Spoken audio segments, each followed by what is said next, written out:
So guys, we need to talk. You may have heard that YouTube got sued recently by the government. I've been trying to stay positive and just hope that I can say bad words or do really clickbaity stuff to evade the FTC, I think it is. I should have done research first, but I didn't. I'm pretty sure it's the FTC. The point is, I don't know if I can keep doing YouTube. YouTube is being incredibly vague on their end, and looking at the FTC thing, yeah, it is the FTC. I did research. It's the FTC. There are contradictions.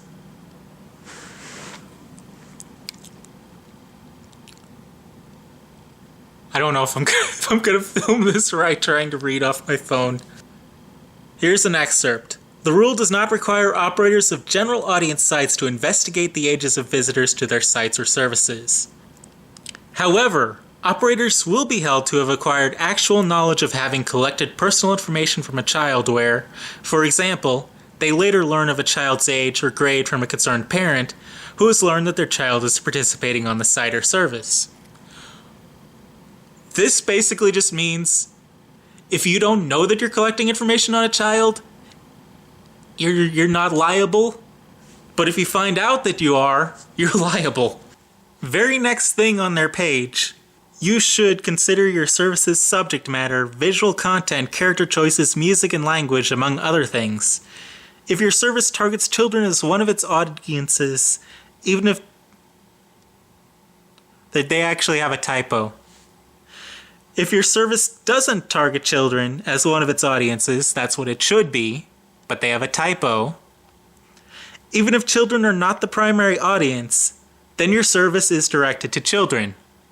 Which means if a child can have any enjoyment watching something that you create, you're liable.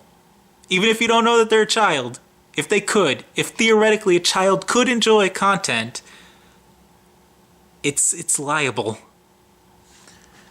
And basically, this entire thing, their entire list of rules and definitions, is completely full of contradictions. And there's some things that you could do to cover your butt, but there are things YouTube has to do. YouTube has to be taking the initiative and doing a ton of work for us, because we don't have the ability to do those things. Those are things like verifying that you don't have children misrepresenting themselves, that you have children not watching content they shouldn't be watching, which is YouTube's responsibility, not content creators. They are the only ones who have the ability to do that.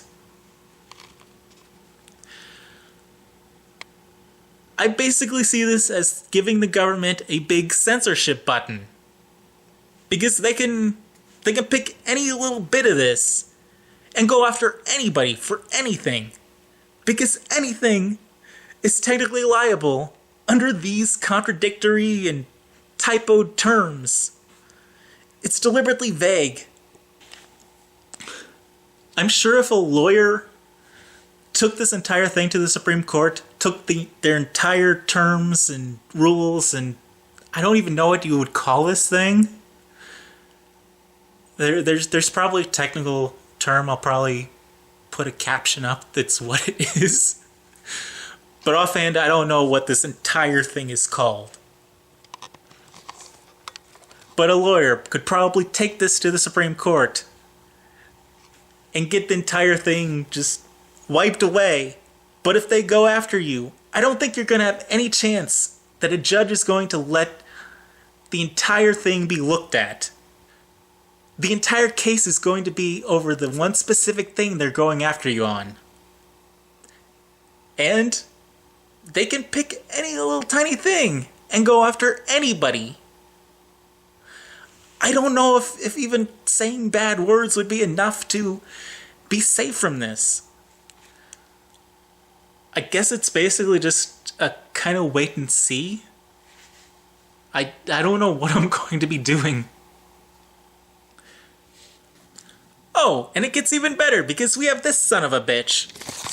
Analogy that I think of is the expression about shooting fish in a barrel. YouTube is the barrel, and the content creators are the fish. There will be consequences for content creators. We have a variety of tools at our disposal to cull through those 23 million channels and expeditious ways. So when we talk about aggressiveness, we are typically talking about civil penalties. Not only can we sue Google and YouTube for compliance with COPPA, but also individual channel owners and content creators. The FTC does still have a comment kind of thing for the entire set of rules and definitions. So it's not completely guaranteed that it's going to be this bad, but people are going to really have to convince them with comments to get this changed. On the brighter side, I'm not completely without ideas of what to do going forward. I do have a contingency plan. It's just not a very good one. There's another video service, but most people don't watch it, and it's incredibly buggy and will sometimes just not work. After a few minutes, you'll have to close your browser down because it's that messed up that it screws up your browser. But I can try to use it.